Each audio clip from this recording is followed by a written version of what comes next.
जय हिंद दोस्तों। मोदी सरकार में इस वक्त 80 के आसपास मंत्री होंगे, कैबिनेट मंत्री होंगे, लेकिन 2 से 3 मंत्री ऐसे हैं जिनका काम बोलता है। एक तो रक्षा मंत्री राजनाथ सिंह, दूसरे नितिन गडकरी जी और तीसरे हैं हमारे विदेश मंत्री एस जयशंकर। आज विदेश मंत्री एस जयशंकर की बात उनके बारे में जितनी तारीफ उनकी की जाए शायद कम है। जबरदस्त कूटनीतिक, हाजिर जवाबी और विरोधी देश के खेमे में जाकर उनके मंच पर बैठकर किस प्रकार से उनको सुनाना है और अपनी बात को रखना है, शायद विदेश मंत्री एस जयशंकर से बेहतर कोई नहीं कर सकता।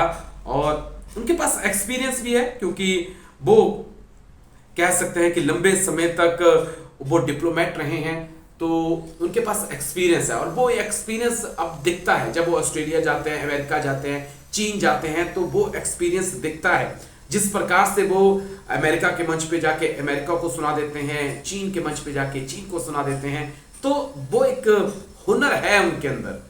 और बिना तनाव के मुस्कुराते मुस्कुराते वो ऐसी बात कह जाते हैं कि सामने वाले को छू जाती है। तो ऑस्ट्रेलिया में है विदेश मंत्री एस जयशंकर। उन्होंने अमेरिका को लेकर क्या कुछ कहा, वो काबिले तारीफ है। आप सुनिए, उसके बाद आगे बात बढ़ाते हैं। As you know, a substantial inventory of Soviet and Russian origin weapons. And that inventory actually grew for a variety of reasons. You know, the merits of the weapon systems themselves, but also because for multiple decades, Western countries did not supply weapons to India.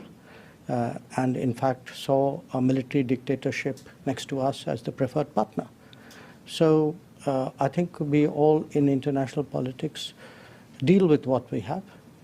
We make judgments which are reflective of both our future interests as well as our current situation. तो विदेश मंत्री S Jaishankar का साफ तौर पे कहना था कि दशकों तक आपने, 1 दशक नहीं, 2 दशक नहीं, दशकों तक आपने भारत को हथियार नहीं दिए। आप पड़ोसी मुल्क के तानाशाहों को मजबूत करते रहे और आप चाहते हैं कि भारत रूस का साथ छोड़ के आपके साथ आ जाए। जब जब हमें जरूरत पड़ी, रूस हमारे साथ खड़ा हुआ, तो हम रूस के ऊपर से विश्वास कैसे खत्म कर सकें। दरअसल अमेरिका और यूरोप की तरफ से दबाव था, लगातार दबाव बनाया जा रहा है कि भारत रूस से दोस्ती को खत्म करे। लेकिन विदेश मंत्री एस जयशंकर ने साफ तौर पे कह दिया कि ये चीज़ें इतनी आसान नहीं है, हम आप पर भरोसा नहीं करते हैं। और इस हकीकत भी है, क्योंकि पिछले 7 दशकों में लगातार अमेरिका की बात करें तो उसने पड़ोसी पाकिस्तान को हथियार देकर मजबूत करने का काम किया है। और इसलिए, और उन हथियारों का किसके खिलाफ इस्तेमाल होता है, वो सिर्फ और सिर्फ भारत के खिलाफ इस्तेमाल होता है। तो सीधे तौर पे विदेश मंत्री एस जयशंकर ने ये बात कही है कि भारत को कई सालों तक हथियार आपने नहीं दिए और आज सोचते हैं कि भारत आपके खेमे में आ जाए। ये पहली बार नहीं है। इससे पहले चीन को भी उन्होंने इसी प्रकार से सुनाया था कि आप चाहते हैं कि व्यापार हो, लेकिन सीमा पर शांति ना हो। बिना शांति ना तो व्यापार हो सकता है, ना एशिया की ये सदी बन सकती है। पाकिस्तान को भी उन्होंने सीधे तौर पे सुना दिया था कि आप चाहते हैं कि कश्मीर का इशू सॉल्व हो, लेकिन आप उन्हीं कश्मीरियों का खून भी बहाते हैं आतंकवादी भेजकर, तो ऐसे तो नहीं चलेगा।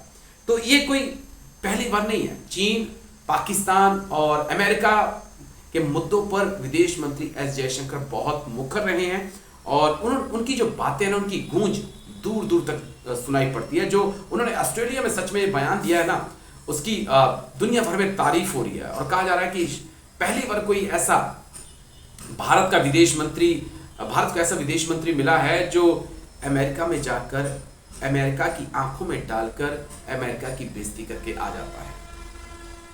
तो सैल्यूट है। और ऐसे ही नेताओं की शायद मुझे लगता है कि आने वाले वक्त में भी भारत को जरूरत होगी। तो कहते हैं ना कि हम इतिहास पर ही सारी चीजें नहीं छोड़ सकते हैं कि उसने गलती की इसलिए हम खामियाजा भुगत रहे हैं। कुछ अपने ऊपर भी लेना सीखिए और जवाब देना सीखिए, और नहीं है तो कम से कम विदेश मंत्री एस जयशंकर को देखिए और समझिए कि किस प्रकार से वो अपनी विदेश नीति को चला रहे हैं।